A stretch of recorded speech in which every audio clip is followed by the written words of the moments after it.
ahí ya, supervivientes, soy Maglor y hoy analizamos todos los detalles que nos ha dejado el quinto episodio de The Last of Us.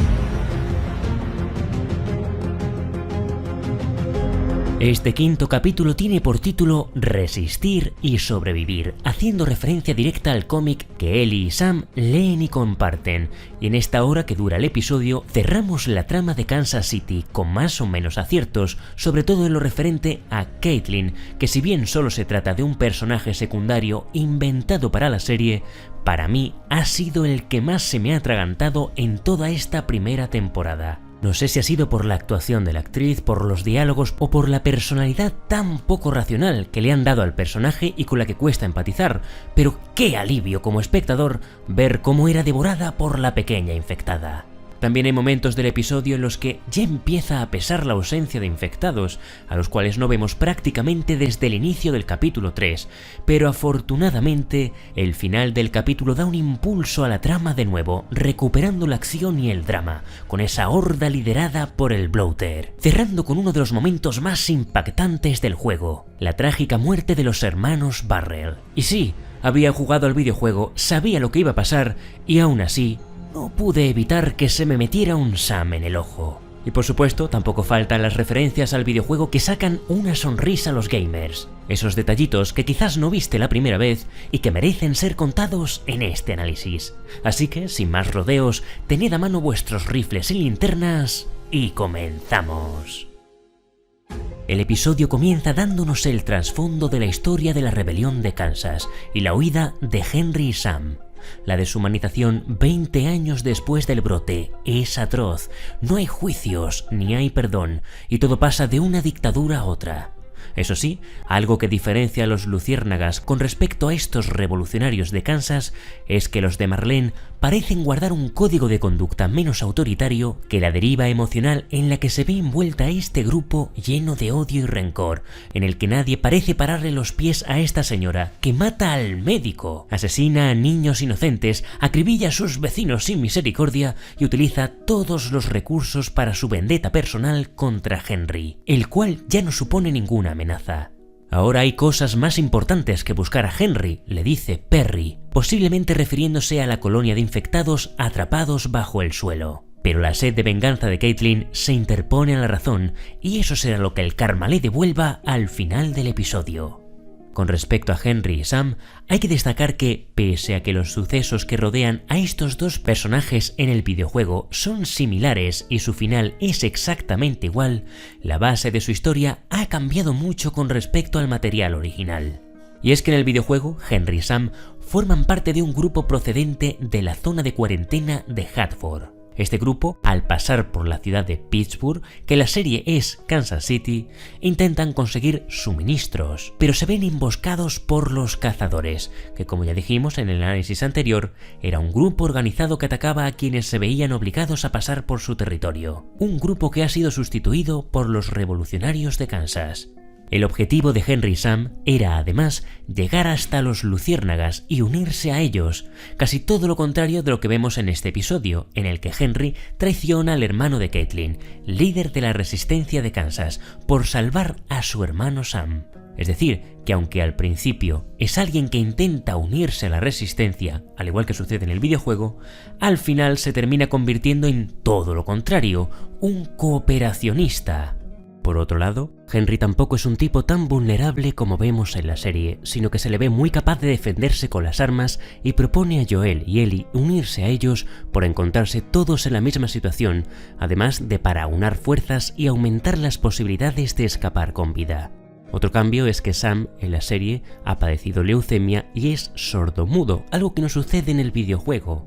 Y como curiosidad decir que para interpretarlo han elegido a un actor, Kayvon Woodard, que realmente es sordomudo y todos en el set estaban tan encantados con el chaval que hicieron todo lo posible por aprender lenguaje de signos para felicitarle por el gran trabajo que estaba realizando en las tomas. Y la verdad es que sí, el actor ha estado de 10.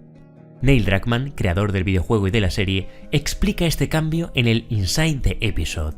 Nos dice que le pareció una forma muy interesante de reforzar el vínculo entre los hermanos, ya que tienen ese lenguaje de signos que no todos conocen, de manera que Sam depende casi exclusivamente de Henry. Esta pareja de hermanos es además una imagen especular de Joel y Ellie, una imagen en la que Joel y Henry actúan como padres sin serlo en este viaje de supervivencia extrema. Al avanzar en el episodio, tras ese primer encuentro entre los hermanos y nuestros protagonistas, empezaremos ya a ver escenas que nos traen guiños constantes al videojuego, como la química inmediata que surge entre Ellie y Sam. El objetivo, además, es el mismo: llegar al puente que les permitirá abandonar la ciudad. Y el camino, o parte de él, también va a ser bastante similar con respecto al material original: atravesar la ciudad bajo tierra, todo ello a través de los túneles donde supuestamente todos los infectados fueron encerrados, aunque hay uno de esos túneles que parece estar limpio. Esta estrategia se elabora desde una sala de reuniones que ha sido inspirada en uno de los escenarios que pasamos fugazmente por el videojuego. Bueno, ¿y qué es lo que nos vamos a encontrar en ese túnel? Pues vamos a toparnos con los restos de una comunidad oculta bajo tierra, una comunidad que tiene su propia historia, como vamos a explicar a continuación. Desde ese castillo pintado en la pared hasta la portería de fútbol en lo que parece ser una sala de juego para niños, nos encontramos con infinidad de referencias. Entre ellas, esta que es quizá la más importante: los dos personajes, Ish y Danny, nuestros protectores. ¿Quiénes eran estos personajes? Pues en el videojuego jamás vamos a interactuar con ellos, pero según avanzamos en el escenario de esta trama, vamos a ir encontrándonos una serie de notas que nos cuentan su historia.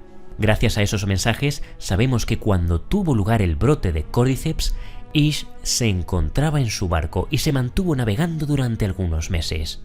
Finalmente se vio obligado a desembarcar cerca de una entrada de las alcantarillas de Pittsburgh y se instaló en el interior de los túneles. Allí creó su propio hogar y en una ocasión, mientras buscaba suministros, se encontró con una familia a quienes más tarde invitaría a vivir con él en su refugio. El grupo inició lo que terminaría convirtiéndose en una comunidad que prosperó hasta el punto de que tenían una pequeña escuela, duchas y colectores de lluvia. La entrada principal fue decorada por los niños como si fuera un castillo, y este pequeño fortín poco a poco fue también equipándose con armamento, teniendo entre sus protectores a Ish y a otro miembro de la comunidad llamado Daniel. Esta comunidad oculta bajo tierra logró sobrevivir durante algún tiempo, hasta que en una ocasión uno de los grupos dejó uno de los accesos abiertos, lo que permitió que una horda de infectados se colase y acabara con buena parte de la comunidad. ¿Qué pasó aquí?, pregunta Ellie a Joel en la serie, y este responde: quizá rompieron algunas de las normas. Como vemos en la pizarra, una de esas normas es: asegúrate de que las puertas estén cerradas. Tanto Ish como algunos miembros del grupo lograron sobrevivir, bloqueando la puerta de entrada a las cloacas. En el videojuego nos toparíamos con algunos de esos infectados en el interior de los túneles y al salir de allí también nos encontraríamos un mensaje en la pared que dice: cuidado, hay infectados en el interior. Un mensaje dejado por los supervivientes, cuyo paradero actual se desconoce. En esta escena, en la serie, también tenemos uno de los guiños más esperados por los jugadores: el cómic Savage Starlight, una colección de cómics que a Ellie le encantan pero que tiene incompleta y que forma parte de nuestras misiones secundarias del juego, el ir recogiendo estos distintos tomos repartidos por los escenarios a lo largo de toda la historia. La trama de este cómic ficticio, creado para el videojuego, está ambientada en el año 2186 y se centra en las aventuras en el espacio de la doctora Daniela Starr, quien descubre un método para viajar más rápido que la luz y se topa con un grupo de extraterrestres hostiles conocidos como los Viajeros, que están amenazando a la humanidad. Eso sí, a pesar de que este cómic no existe en la vida real, el logotipo de la editorial que lo publica es el mismo de la editorial Dark Horse Comic, que publicó el cómic The Last of Us American Dreams, que cuenta la historia de Ellie y Riley. Por último, este ya sí es más difícil de ver, vemos que entre los juguetes hay una especie de robot, muy bien colocado, casi expuesto para que lo encontremos, y que podría ser un guiño al robot que Sam encuentra en una tienda en el videojuego. En ese momento su hermano Henry no le va a permitir que se lo lleve para ahorrar espacio en la maleta, pero Ellie se lo guarda en secreto y se lo regala después, sacándole la sonrisa al niño. Al salir de los túneles, logran aparecer al otro lado de la ciudad, donde tiene lugar la escena del francotirador, otro de los retos a los que se enfrentan Joel y Ellie en esta parte de su historia. Así, en el videojuego, una vez que liquidamos al francotirador, Joel debe defender a Ellie y a los hermanos Barrel, primero de los cazadores y luego de la horda de infectados. En la serie, todo esto se mezcla cuando el suelo cede y se abre un boquete enorme donde aparecen los infectados. ¿Por qué sucede esto? Como dijimos en el análisis anterior, aunque no se dice explícitamente en el episodio, da la sensación de que ha sido la propia red del Cordyceps la que poco a poco ha corrompido el subsuelo, de manera que va a intentar crear socavones para liberar a esa horda de hongos andantes atrapada en los túneles. En esta escena encontraremos prácticamente todos los estados de evolución del hongo, con acechadores, chasqueadores y el tercer nivel de infectado, los bloaters, también llamados inflados o gordinflones. ¿Qué es lo que caracteriza este punto evolutivo del Cordyceps? Durante los años en los que el infectado se ha convertido ya en un chasqueador, el hongo empieza a desarrollar una armadura biológica en el cuerpo del infectado, haciendo que sean mucho más resistentes y letales que los anteriores. También son más lentos y dependen del oído para poder identificar a sus víctimas, pero si te atrapan, te arrancan la cabeza desde la mandíbula. Una de sus características en el juego es que lanzan granadas de esporas contra sus víctimas, aunque parece que en la serie esto también se ha omitido. Son además muy raros de encontrar en el juego, pero si nos topamos con ellos, la mejor forma de liquidarlos es con cócteles Molotov o con armas de gran potencia de fuego. Por eso, en esta escena, los rifles de asalto poco pueden hacer contra el Bloater, que no tarda nada en cargarse a Perry, poniendo fin al cameo del actor Jeffrey Pierce, el Tommy original de The Last of Us. Concluyendo la escena del ataque, tenemos a esa niña infectada, que es la que acaba con Caitlin, que como hemos dicho antes, es un personaje que se ha hecho odiar bastante a lo largo de los 2 capítulos, primero matando al médico de la comunidad, cosa que no se puede llegar a entender, y luego con ese discurso de venganza donde habla de matar no solo a Henry, sino a Sam y a Ellie, mientras la legión de palmeros que la siguen hacen mutis a sus órdenes. Los niños mueren constantemente, decía Caitlin, y sí, mueren, se transforman y la justicia poética de su arco culmina precisamente con una niña infectada que acaba con ella brutalmente. Aquí, otro dato interesante, la chica que interpreta a esta infectada es Sky Coughton, actriz y contorsionista profesional. De ahí que cuando vemos esa escena en el interior del coche cuando ataca a Ellie, es capaz de dar esas piruetas. Sea como sea, parece que el destino de Caitlin y su hermano Michael era morir salvando involuntariamente a Sam, ya que con la muerte de uno no murió de leucemia y con la muerte de ella no fue devorado por esta infectada. Sea como sea, el destino es caprichoso y Sam no va a vivir mucho tiempo, pues pronto descubriremos que ha sido mordido. Y aquí es donde se plantean uno de los debates más interesantes del juego, una pregunta que ya lanzamos en análisis anteriores.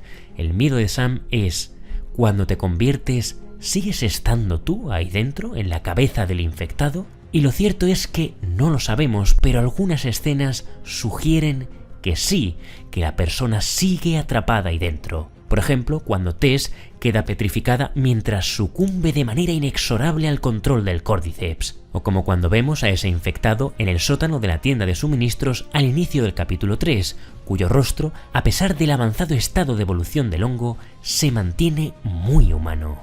Incluso cuando jugamos al videojuego y nos encontramos con los infectados que aún están en esa etapa como acechadores, se pueden escuchar los gemidos de angustia y horror, haciendo que nos cuestionemos hasta qué punto todavía son humanos.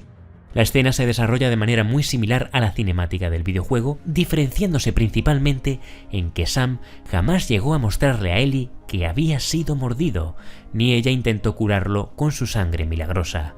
Pero el resto de la escena fue rodada casi frame por frame, siguiendo el material original.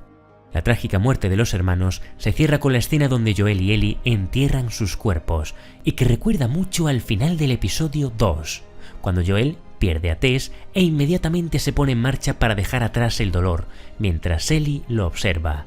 Aquí es al revés. Ellie ha perdido a su joven amigo y es la que se pone en marcha inmediatamente, empujando a Joel a mirar adelante y continuar, resistir y sobrevivir. Además, el co-creador de la serie, Chris Mason, añade que cuando Joel observa la tumba de Sam y Henry, ve reflejada su relación con Ellie, y 20 años después de perder a su hija Sarah, empieza a darse cuenta de que ha encontrado a alguien en su vida que no quiere perder. Y aquí concluimos el análisis de este episodio que recupera el buen ritmo de la serie tras el pequeño bajón del capítulo anterior. ¿Qué nos deparará el viaje hasta Wyoming? ¿Encontrará Joel a su hermano Tommy? Preguntas que esperan respuesta en el capítulo de la semana que viene. Hasta entonces, gracias por el apoyo a mi canal, y si te gustó este vídeo, dale a me gusta, no dudes en dejar tu comentario dando tu opinión y suscríbete al canal para más vídeos de The Last of Us.